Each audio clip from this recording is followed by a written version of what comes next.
예수님의 보혈로 구원을 받은 우리들이 오늘도 사순절 두 번째 주일 2월의 마지막 주일 3부 예배를 드리기 위해서 이 자리에 모였습니다. 우리가 온 것 같지만 하나님의 부르심이 있었기에 우리가 이 자리에 있게 된 줄로 믿습니다. 매주일 예배 자리로 부르시는 하나님께서는 언젠가 우리를 하늘나라의 예배 자리로 부르실 것입니다. 그때까지 예수님의 십자가 굳게 의지해서 믿음의 걸음을 잘 걸어가는 우리 모두가 되기를 간절히 바랍니다.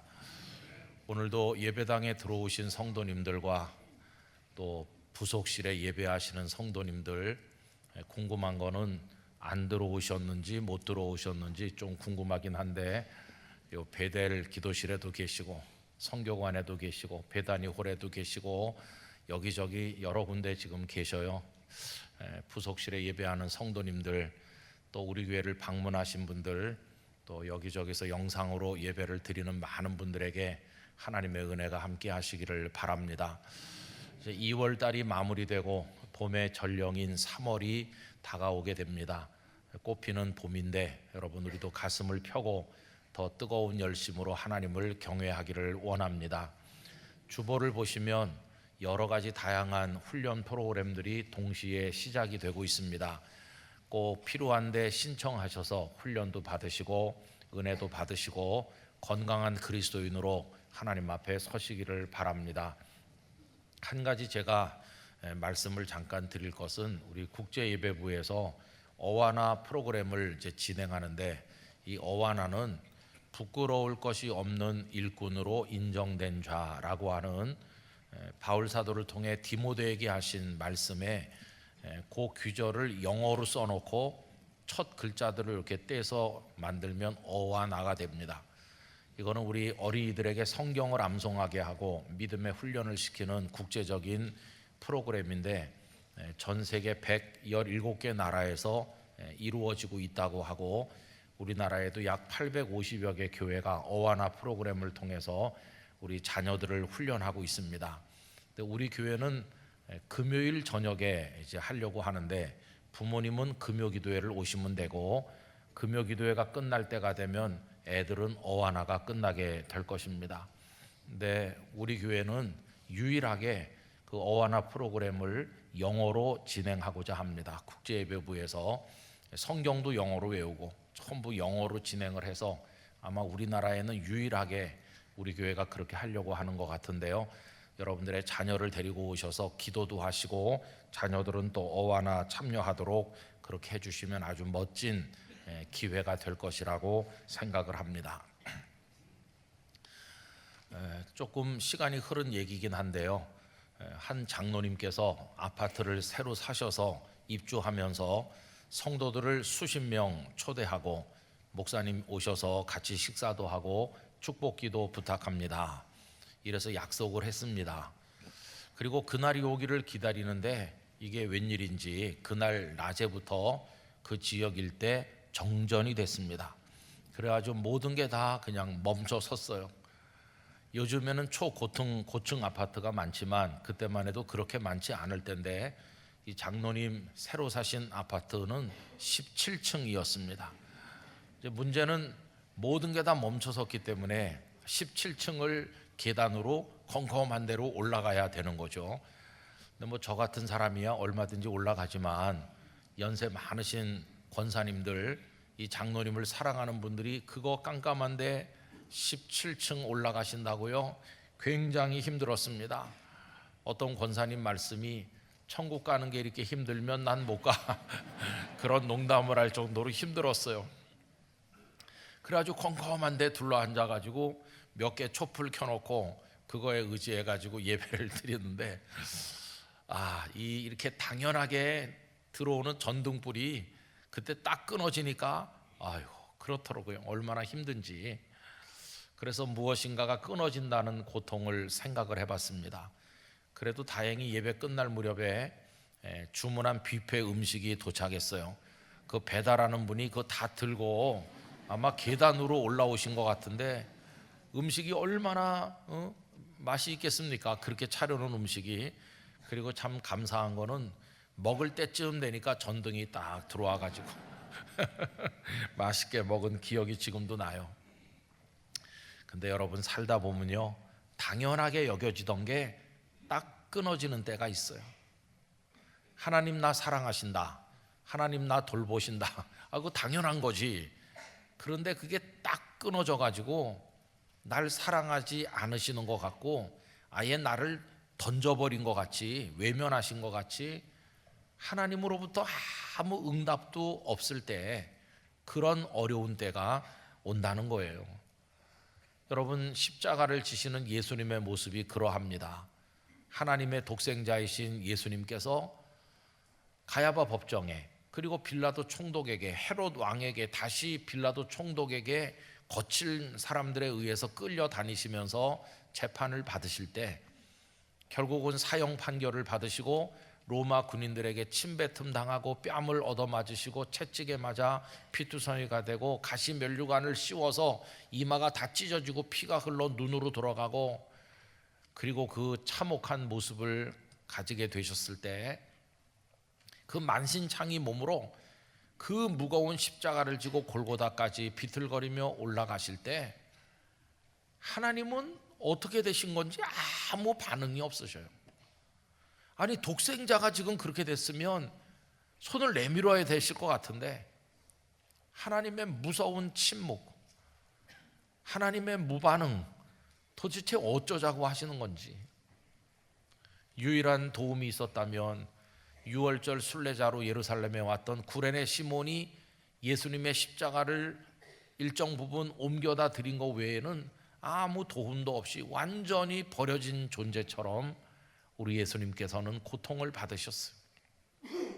골고다 언덕에서 그 거친 십자가 위에 눕혀지시고 둔탁한 망치 소리와 함께 그 못이 손을 꿰뚫고 발을 꿰뚫고 그 나무에 박히는 그 참혹한 순간에도 하나님은 완전히 침묵하시고 아무 반응도 없으셨어요. 여러분, 그게 예수님께서 당하신 것이죠. 예수님 십자가에 달리신 게 제3시 또 제6시 제9시 이렇게 나오는데요, 거기다 6을 더하면 오늘의 우리 시간이 되는데, 십자가에 달리신 게 제3시 오전 9시입니다. 얼마나 고통스러우셨겠어요. 그래서 제6시 즉 12시 정오가 됐는데 하나님 아무 반응이 없으셔요. 온몸이 다 찢기는 고통 가운데 3시간이 지나고, 그리고 이제 햇빛이 장렬하는 그 뜨거운 태양 아래서 3시간이 더 지나서 제9시 오후 3시가 됐는데 6시간을 거기서 버텼는데 하나님의 반응이 없으신 거예요. 그래서 예수님께서는 더 이상 못 견디겠다는 듯이 한계에 도달하신 것처럼 막 외치셨어요. 엘리 엘리 라마 사박다니, 이렇게 외치셨어요. 그 절규가 오늘 읽은 말씀 33절 34절이죠. 우리 함께 읽어보겠습니다. 제6시가 되매 온 땅에 어둠이 임하여 제9시까지 계속하더니 제9시에 예수께서 크게 소리 지르시되 엘리 엘리 라마 사박다니 하시니, 이를 번역하면 나의 하나님 나의 하나님 어찌하여 나를 버리셨나이까 하는 뜻이라. 그래서 하나님 앞에 막 절규하셨어요. 왜 나를 버리시느냐고, 날 버리시는 겁니까? 이렇게 절규했어요. 그나마 정오부터 3시까지 어둠이 이렇게 좀 가려서 뜨거움이 덜했을지도 모르는데, 주님은 너무 힘드셨어요. 아마 몸이 아픈 것보다 버림받은 고통이 예수님을 더 아프게 찌르지 않았을까, 그렇게 생각이 듭니다. 근데 여러분, 왜 나를 버리셨나요 하는 이 절규는요, 구약성경 시편 22편 1절 2절에 나오고 있어요. 이 시편 22편은 다윗 왕의 시입니다.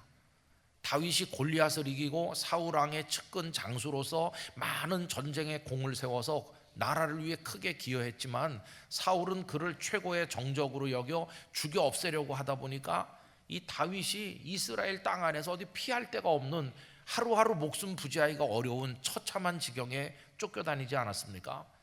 견디다 힘드니까 다윗도 하나님 앞에 왜 나를 버리시냐고 이렇게 울부짖은 거죠. 시편 22편 1절 2절을 보면 이렇죠. 내 하나님이여 내 하나님이여 어찌 나를 버리셨나이까? 어찌 나를 멀리하여 돕지 아니하시오며 내 신음소리를 듣지 아니하시나이까? 내 하나님이여, 내가 낮에도 부르짖고 밤에도 잠잠하지 아니하오나 응답하지 아니하시나이다.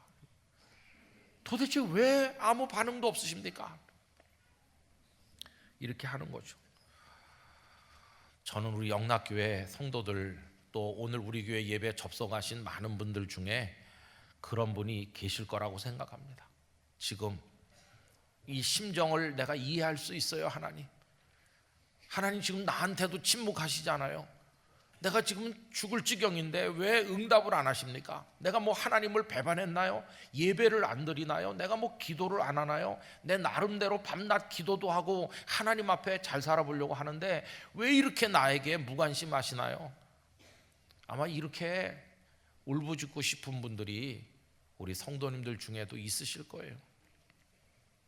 그래서 하나님의 세계와 내가 완전히 끊어진 것 같이, 이제 완전히 막혔나? 이제 끝인가? 이렇게 생각되는 절망, 이런 얘기가 시편에 여러 군데 나오죠. 시편 1절도 비슷한 내용인데요. 여호와여, 어찌하여 멀리 서시며 어찌하여 환난 때에 숨으시나이까? 예수님께서 엘리 엘리 라마 사박다니 하니까 그 십자가 밑에 서 있던 사람들은 오해했어요. 저 예수 선생이 엘리야를 부르는가 보다. 엘리야가 누굽니까? 북왕국 이스라엘 아합 왕과 이세벨 왕비, 아주 악한 두 사람이 통치할 때 하나님의 세계로부터 다 막혀있던 그때 유일하게 하나님과 통할 수 있었던 사람이 엘리야 선지자잖아요. 그게 갈멜산 꼭대기에서 제단에 제물을 올려놓고 하나님을 불렀죠. 하나님이시여, 불러서 응답해 주셔서 여호와 당신만이 살아계신 참 신이심을 이 무지몽매한 백성들에게 알려주십시오, 이렇게 외쳤더니 하나님이 응답하셨어요. 불러서 응답하셨어요. 엘리야가 부르짖었을 때는 하나님이 응답을 하셨는데 독생자 예수님이 부르짖는데 아무 반응이 없으신 거예요. 그래서 답답한 예수님이 엘리야라도 부르나 보다, 이렇게 옆에 있는 사람들은 오해를 했는데 예수님은 엘리야를 부르신 게 아니고 엘리, 나의 하나님, 나의 하나님. 엘이 하나님이고 거기 리, 이게 나의, 그런 뜻이거든요. 나의 하나님, 이렇게 절규하신 거죠. 여러분, 웬만한 부모 같으면 처음에는 뭐 혹시 몰라서 아니면 무관심해서 뭐 이렇게 얼마 동안 놔뒀다가도 막 부르짖으면 그때라도 뭐 좀 해줘야 되는 것 같은데, 하나님은 예수님께서 그렇게 부르짖는데도 그냥 까딱도 안 하셨어요. 부르짖은 결과가 뭡니까? 그대로 숨지시는 게 결과였어요. 오늘 말씀 37절에 보면 예수께서 큰 소리를 지르시고 숨지시니라. 아무 구원의 손길, 도움의 손길도 없이 그렇게 절규했음에도 불구하고 그냥 그대로 거기서 숨지셨다, 이렇게 끝나요. 그래서 마가복음 본문을 읽으면 너무도 무정하고 너무도 처참한 그런 죽음이고 안타까움을 느낄 수가 있는 거죠. 여러분, 이런 주님의 아픔과 죽음을 생각하면서 그게 다 우리를 위한 것이었음을 생각할 수 있기를 바랍니다. 그게 주님이 그렇게 버려진 것처럼 죽으신 게 우리를 위함이었다. 자, 그런데 여러분, 이 마가복음만 읽으면 이렇게 참 마음이 무너지는 처참한 슬픔을 느끼는데, 똑같은 주님이 숨지시는 그 장면을 사뭇 전혀 다른 분위기로 표현한 말씀이 있어요. 거기가 어디냐 하면 요한복음 19장 30절이죠. 우리 화면을 보면서 다 같이 읽겠습니다. 예수께서 신 포도주를 받으신 후에 이르시되 다 이루었다 하시고 머리를 숙이니 영혼이 떠나가시니라. 여러분, 아까 마가복음에서 숨지시니라 이렇게 했고 여기선 영혼이 떠나가시니라, 결국 거기서 세상을 떠나셨다는 똑같은 뜻인데, 이 요한복음에는 마가복음에 없는 게 하나 들어있죠. 그게 뭐냐 하면 예수님 숨지시기 전에 다 이루었다고 말씀하셨다는 겁니다. 다 다 이루었다는 말씀은 어떻게 느껴집니까? 오래오래 염원하셨던 소원이 드디어 완성되고 성취되어서 나는 기쁘다고 하는 어떤 승리의 선언이 그 속에 느껴지지 않습니까?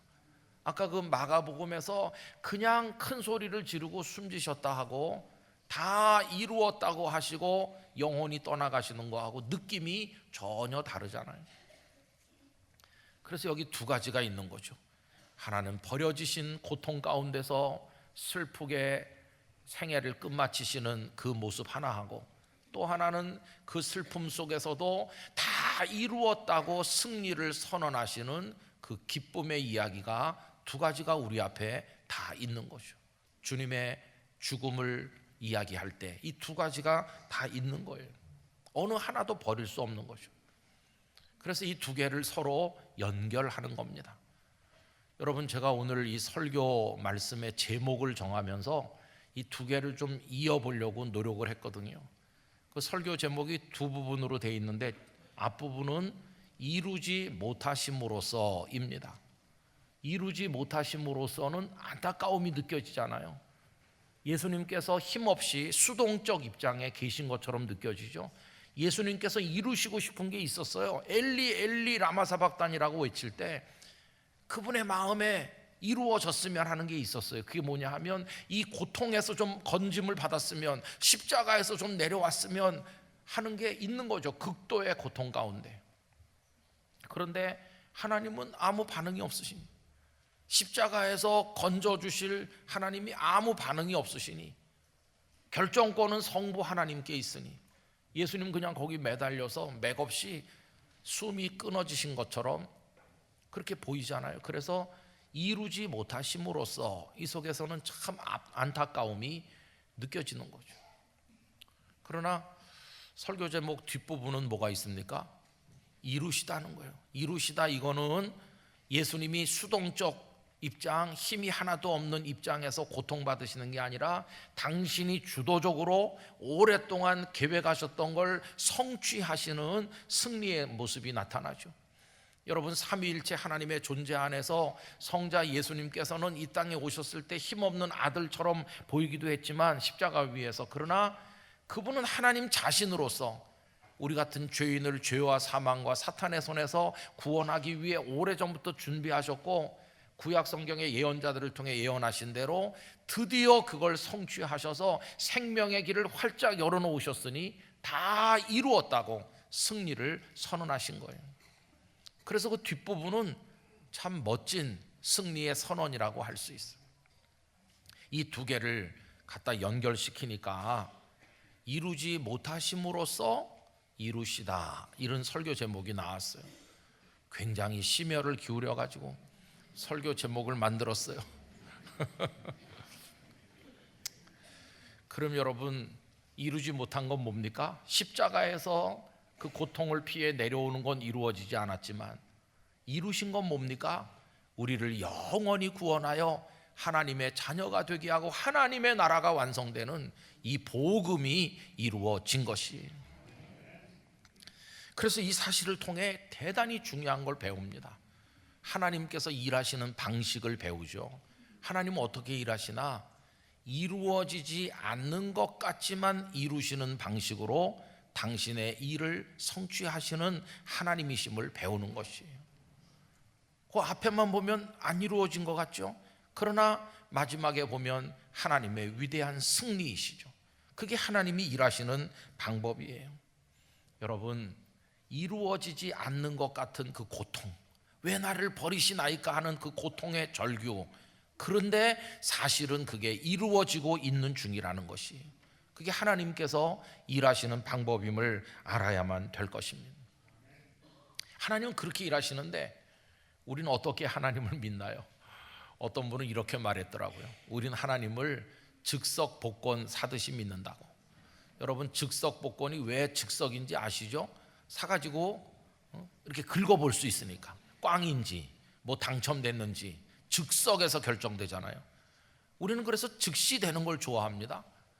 예를 들어서 마태복음 8장 3절 이런 거 좋아하죠. 예수께서 손을 내밀어 그에게 대시며 이르시되 내가 원하노니 깨끗함을 받으라 하시니, 그 다음에 나오는 게 뭐예요?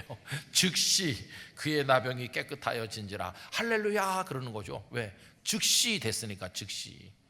이런 걸 좋아한다는 거예요. 그런데 하나님은 즉시 응답하시지 않고 즉시 이루시지 아니하시고 반응도 없으시고 버린 것처럼 쳐다도 안 보시는 것처럼 야 6시간 기다려라 하시듯 우리에게 냉담하신 것처럼 말씀하실 때가 있다는 거예요. 그렇게 해서 이루시기도 하신다는 거예요. 그걸 어떻게 우리가 받아들일 수 있는가? 만약에 엘리 엘리 라마 사박다니 할 때 하나님께서 십자가에서 내려오라 이렇게 해가지고 거기서 건져주시면, 거기서 죽지 않으신다면 우리의 형벌을 누가 대신 받으며 거기서 보혈을 완벽하게 흘려주셔야 우리 죄가 씻어질 텐데 그게 안 되면 우리는 어떻게 구원받는 겁니까? 그래서 작은 성취는 복음이라고 하는 걸 완성시키지 못하는 거 아니겠어요? 그래서 하나님께서는 이루어지지 않는 것 같은 고통의 시간을 통과함으로써 궁극적인 구원을 이루시는, 그게 하나님께서 하신 방법이라는 걸 알아야 되는 거죠. 아, 하나님은 그렇게 일하시는구나. 여러분, 이걸 우리가 이해한다면 이제 우리 신앙을 즉석복권 사는 방식에서 이제 벗어나야 되는 거죠. 이제 그런 방식에서 벗어나서 마음을 비우고, 저는 우리 성도님들이 가끔 인생을 살다 부딪히는 그 어려움 속에서 6시간을 버틸 수 있는 힘을 가지게 되시기를 바랍니다. 6시간을 기다려야 될 때가 있는 거예요. 그렇게 하면서 그 버려짐의 고통을 견디고 아무도 날 돕지도 않고 하나님마저 나를 외면하신 것 같은 그 시간을 믿음으로 견뎌낼 때 마지막에 진정으로 아름다운 게 이루어지는 승리를 경험하게 될 것입니다. 제가 어떤 목사님 얘기를 해보려고 해요. 좀 하기가 민망한 얘기예요. 한 수백 명 모이는 교회 목사님이신데 그 교회도 장로, 안수집사, 권사, 항존직 선거를 했어요. 근데 성도가 뭐 많지 않으니까 투표하신 성도들이 그냥 다 앉아 있는 상태로 요 앞에서 막 개표를 해가지고 즉석에서 즉석 복권 발표하듯이 즉석 개표를 해서 발표하는 거예요. 뭐 한 10분 기다리면 금방 개표가 끝나니까. 그래가지고 발표를 했어요. 그 책임진 분이 나오셔서 자, 결과를 알려드리겠습니다. 홍길동, 박길동, 최길동이 이번에 장로로 피택되셨습니다. 뭐 아무개가 안수집사 권사님이 됐습니다. 박수 이렇게 하고. 그런데 여러분들에게 참고가 되도록 피택은 안 됐지만 표를 상당히 많이 얻은 몇 분을 알려드리겠습니다. 그러면서 아무개는 피택은 안 됐지만 아무개는 몇 표 상당히 많이 얻으셨습니다. 이렇게 해주면 그 이듬해 가서 또 할 때 아, 누구가 될 수 있는 분이구나 이렇게 생각하겠죠. 근데 이게 발표를 쭉 하는데 가슴이 덜컥 내려앉는 분이 한 분 있었어요. 누구냐 하면 목사님이죠. 이상하다, 이거 뭐 잘못됐어, 그런 느낌이 확 온 거예요. 왜냐하면 뭐 피택된 분이야 다행이지만 표가 모자라서 피택이 안 된 분들이 몇 표 얻었다고 발표하는데 왜 목사님이 놀랬나? 그 제법 많이 표를 얻은 분들이 그 중에 몇 사람은 교회도 제대로 안 나오는 사람들이라는 거예요.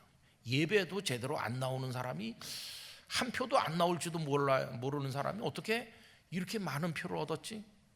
만약에 내년에 이분들이 장로, 안수집사 되면 이 교회는 뭐가 되는 거야? 예배도 잘 안 나오는 사람이, 부실한 신앙생활을 하는 사람이 어떻게 이렇게 많은 표를 얻었나? 이게 목사님 마음에 아주 불편함을 가져왔어. 어쨌든 뭐 그날 주일이 지나가고 이제 월요일이 됐는데도 목사님 계속 마음이 좀 이상하다, 이럴 리가 있나.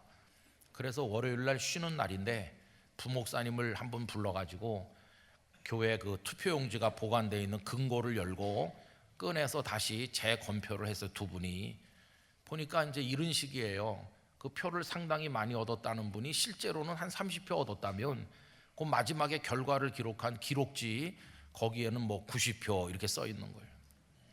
그럼 누가 표를 조작한 거예요. 실제 표수는 몇 장 안 됐는데 거기다 옮겨 쓰는 과정에 누가 거짓으로 대폭 올려서 쓴 거예요. 그럼 이 성도들이 다 보는 앞에 누가 개표했나요? 그 개표위원으로 봉사한 사람이 누군가요? 다 그 교회 뭐 장로님, 누군가는 자기 아들 표를 막 올린 거예요. 쓰면서 목사님이 땅을 치고 이렇게 교회가 썩고 비양심적이고 교회 중직자들이 이게 무슨 교회지? 너무 충격받았어요. 그래가지고 당장 당회를 소집해갖고 결과를 얘기했어. 내가 보니까 이렇더라. 그러니까 장로님들이 전부 분노하면서 밝혀야 된다고. 근데 목사님은 그 중에 누구라고 심중이 가는 거예요. 근데 그 본인들이 더 분노하는 거예요. 밝혀야 된다고. 목사님 이렇게. 왜냐하면 표가 많이 나온 사람의 그 이름이 그분들의 아들 뭐 이렇게 다 관련이 있거든요.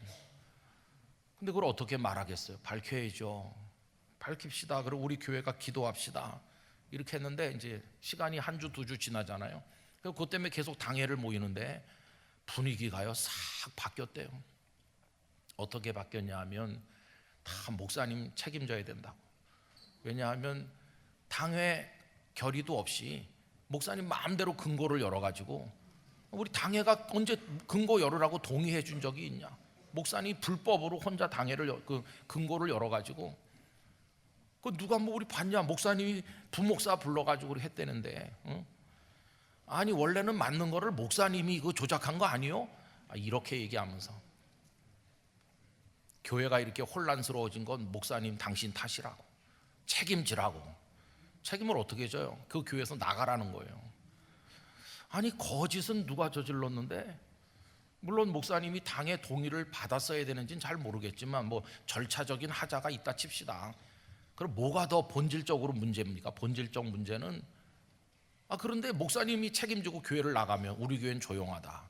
목사님은 온 지 몇 년 안 됐고 거기 관련된 사람은 몇 대째 그 교회에 있으니까 다 한편이에요. 이래가지고 목사님이 막 복장 터질 억울한 상황에 처했어요. 목사님 예수님처럼 다윗처럼 밤낮 없이 하나님 하나님 이렇게 부르는데 하나님은 아무 반응이 없으신 거예요. 그래서 이 목사님이 아주 곤란한 지경에 처하게 됐어요. 이런 속사정을 제가 어떻게 알까요? 그 목사님이 저한테 오셔서 눈물을 막 쏟으면서 내 목회적인 비전이 산산조각이 났고 하고 말씀하셔서 알게 된 거예요. 여러분 참 기가 막힐 일이잖아요. 그러면 이제 어떻게 하면 될까요? 그걸 뭐 어떻게 하면 되겠어요, 목사님이? 그런데 여러분 그 목사님은요 진짜 목사님이었어요. 처음에는 그런 사람들을 많이 미워했대요. 분노했대요. 근데 나중에는 다 내가 책임지는 게 맞다 이렇게 생각했대요. 왜 그러냐 하면 그 뭐 근거를 여러분 책임이라기보다는 내가 오늘 부임한 목사 같으면 책임이 아니라고 하겠지만 몇 년 동안을 매주일 설교했는데 아직도 그 거짓이 없어지지 않고 남아있게 된 거는 다 내가 부실한 목사니까 그렇지, 내가 능력이 없는 목사니까 설교를 헛한 거지. 내 책임이지 뭐, 내 책임이다. 그래서 목사님의 결론이 이거예요. 내가 책임지자. 예수님도 아무리 하나님 불러도 대답이 없으실 때 예수님이 하신 건 죽으신 거잖아요. 예수님도 죽으셨는데 나도 죽어야지 어떡하겠어. 그래서 그분은 노회나 총회나 사회 법정에 그런 거 하지 않고 아무런 갈등 분쟁 일으키지 않고 그냥 당신이 죽기로 결심했어. 그래서 어느 날 조용히 그 교회를 사임하고 떠났어요. 내가 죽겠습니다 떠난 거예요. 여러분 어떻게 생각하세요? 그 안타까운 아픔의 시간 동안 그분이 겪은 그 6시간의 고통, 몸부림을 치고 부르짖어도 하나님도 응답이 없고 성도들은 다 목사님 책임이라고 그러고, 여러분 그런 고통을 겪으셨어요. 그래도 그분은 그걸 다 감내하고 견뎌내고 그리고는 그냥 하나님만 바라봤어요. 어떻게 됐을까요? 그 교회를 떠났는데 다른 교회가 그 교회에서 벌어지는 일을 주시하기 시작했어요. 그 교회는 담임 목사님을 구하는 중이었어요. 그리고 그 교회 장로님들은 이 목사님 같은 분을 못 모신 걸 늘 아쉽게 생각하면서 그 목사님을 존경하던 터였어요. 그런데 그 목사님이 그 교회를 그렇게 돼서 떠나니까 이쪽 교회는 모든 절차를 중단하고 목사님을 우리 교회로 모셔오자, 장로님들이 다 달려가서 그 상처 입은 목사님을 환영하면서 그 교회 목사님으로 모셨어요. 그렇게 거짓이 판치는 교회를 떠나서 목사님을 존경하고 사랑하는 그 교회로 옮겨가도록 하나님은 일을 이루셨고 행복한 목사님이 되셨어요. 여러분, 6시간의 고통을 참음으로써 그 목사님 속에도 다 이루시는 하나님의 역사가 나타나게 된 것이에요. 저는 요 얼마 전에 이제 복음서 말씀을 제가 새벽에 읽는데 요 귀절을 수백 번 읽었을 텐데 깜짝 놀랐어요. 그날 어떤 차원에서 놀랐냐 하면은 하나님의 아드님이신데도 그렇게 딱 끊어지는 날이 있구나, 하나님이 아무 반응도 안 보이는 그런 지경에 떨어지는 수도 있구나, 예수님이 그걸 겪으셨구나 생각하니까 우리 인생에도 그런 게 왜 없겠나, 그런 생각이 들면서 놀랐어요. 그럴 때 나는 어떻게 해야 될까? 여러분, 그럴 때 우리가 할 일은 견디는 거예요. 그러면 하나님이 그때 그 6시간 동안 예수님이 그렇게 되신 걸 몰랐나요? 관심이 없었나요? 아니요. 하나님은 다 알고 계셨고 보고 계셨고 눈물을 흘리고 계시고 독생자의 고통이 아버지 하나님의 고통이고 다 괴로움을 안고 계셨어요. 여러분, 우리들은 너무 가볍게 신앙생활하면 안 됩니다. 어떤 신학자가 한국교회 성도들은 신앙이 너무 가볍다고 지적한 게 참 부끄럽게 들리더라고요. 그래서 아까 말씀드린 것처럼 즉시 되면 할렐루야 그러고 6시간 기다려 그러면 하나님이 없다 그러고, 그거는 믿음이 아니잖아요. 성도 여러분, 이루어지지 않는 것처럼 보이는 그 고통을 받아들이실 수 있길 바라요. 그걸 받아들일 수 있어야 우리가 성숙한 그리스도인이 되는 것이에요. 하나님은 절대로 우리를 잊으시는 법이 없으십니다.